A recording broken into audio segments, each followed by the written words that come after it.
राहुल गांधी जी हैं, उन्होंने संविधान की रक्षा करने की कसम खाई है। आरएसएस बीजेपी के लोग संविधान को ख़त्म करने वाले लोग थे। ये देश के अंदर क्रीमी लेयर का कोई कॉन्सेप्ट नहीं है, ना संविधान में है ना हमारे माइंड के अंदर है। और SC STs के लिए वंचित शोषित जो सदियों से जिनके ऊपर अत्याचार होता रहा, वो बेचारों के ऊपर कहाँ की कौन सी क्रीमी लेयर की बात कर रहे हैं उनके साथ में। कांग्रेस पार्टी तो खुले तौर पे बोल रही है, कास्ट सेंसस की बात कर रही है।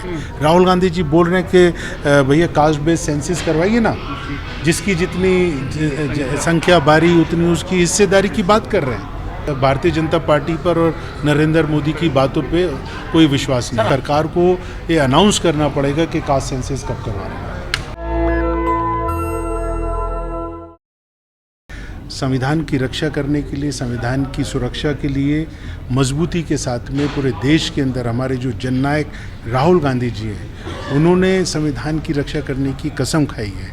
मल्लिकार्जुन खड़गे जी, राहुल गांधी जी ने मिलके पूरे देश के अंदर एक नैरेटिव सेट किया कि हम इस देश की रक्षा करेंगे। और भारतीय जनता पार्टी दूसरी तरफ उनके सांसद ये बोल रहे थे कि 400 का आंकड़ा पार हमारे को इस पिछले लोकसभा के चुनाव में इसलिए चाहिए कि आरक्षण को ख़त्म करना है और देश से संविधान को बदलना है। तो बिल्कुल क्लियर था लोगों के सामने कि एक तरफ संविधान की रक्षा वाले लोग थे कांग्रेस के लोग, दूसरी तरफ आरएसएस बीजेपी के लोग संविधान को ख़त्म करने वाले लोग थे। लेकिन सर, जिस तरह से संविधान का मुद्दा पूरे चुनाव में रहा, उसके बाद हमने देखा कि प्रधानमंत्री मोदी जी पार्लियामेंट में जाते हैं, संविधान को नमन करते हैं, लेकिन अभी कल जो स्पीच दी है उसमें कह रहे हैं कि कोई ये ना सोचे कि मैं जो अपने मुद्दों से समझौता हम लोग कर लेंगे। हाँ, उनका मुद्दा ये है ना कि इस देश के अंदर संविधान को ख़त्म करना है, तो वो कोई कॉम्प्रोमाइज़ नहीं करेगा। उन्होंने तो लाल किले की प्राचीर से ये बात को बोला। तो आप सब लोगों को समझने की ज़रूरत है कि आज जो आप लोग चौथा स्तंभ हैं इस डेमोक्रेसी का, प्रजातंत्र का, आपको पूरी तरीके से उन्होंने जंजीरों के अंदर जकड़ रखा है। राहुल गांधी जी आपको पार्लियामेंट के अंदर वो पिंजरा बना के सारे मीडिया के लोगों को उसके अंदर बंद कर देते हैं। राहुल गांधी जी पार्लियामेंट के अंदर आवाज़ उठाते हैं। जो मीडिया के लोग डर की वजह से, दहशत की वजह से, नरेंद्र मोदी की और भारतीय जनता पार्टी की दहशत की वजह से राहुल गांधी जी को ट्रोल करते हैं, उनके लिए नेगेटिव स्टोरीज चलाते हैं, उसी राहुल गांधी जी ने पार्लियामेंट में कहा कि उनको जो पिंजरा है उसको उसमें से, उस कैद में से आज़ाद कीजिए, और तब उनको वो आज़ादी मिली। तो आप सब लोगों को धन्यवाद ही होना चाहिए राहुल गांधी जी का। सर, अभी समाज में, बहुजन समाज में खास तौर से एक मुद्दे की बेहद चर्चा हो रही है जो कोर्ट का रिजर्वेशन पर आया है, और उसको भी कई लोग कह रहे हैं कि ये जो है संविधान पर हमला है, आरक्षण को ख़त्म करने की प्लानिंग है। देखिए, मैं आपको बताऊं कि जो उसके अंदर क्रीमी लेयर की बात है, हमारे जो कांग्रेस के अध्यक्ष हैं मल्लिकार्जुन खड़गे जी, उन्होंने साफ तौर पे कहा है कि देश के अंदर क्रीमी लेयर का कोई कॉन्सेप्ट नहीं है, ना संविधान में है ना हमारे माइंड के अंदर है। और SC STs के लिए वंचित शोषित जो सदियों से जिनके ऊपर अत्याचार होता रहा, वो बेचारों के ऊपर कहाँ की कौन सी क्रीमी लेयर की बात कर रहे हैं उनके साथ में। तो वो हमने उसको पूरी तरीके से खारिज किया। जहाँ तक सब कैटेगराइजेशन का सवाल है, वो एक बहुत सेंसिटिव इशू है, और हर प्रदेश के अंदर एक अलग तरीके से उसको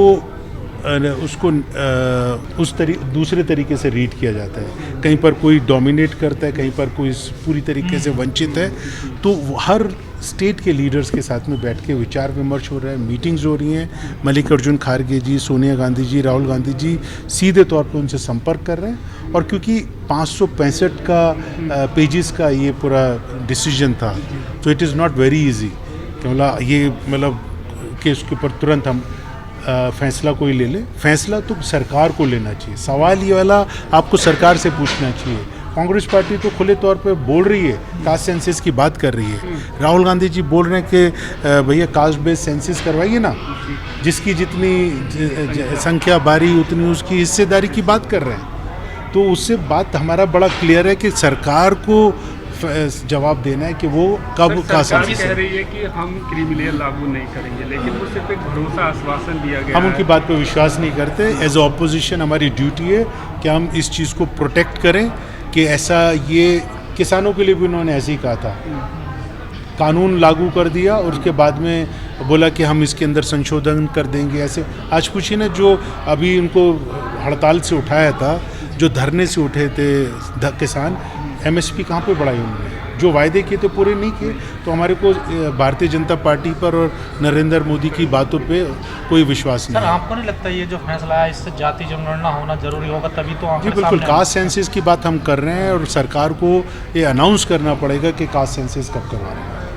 नेशनल दस्तक की आपसे गुजारिश है कि अगर इसको बचाना चाहते हैं तो नेशनल दस्तक को सब्सक्राइब करने के लिए रेड कलर के सब्सक्राइब बटन को दबाएं, फिर बेल आइकन की घंटी दबाएं।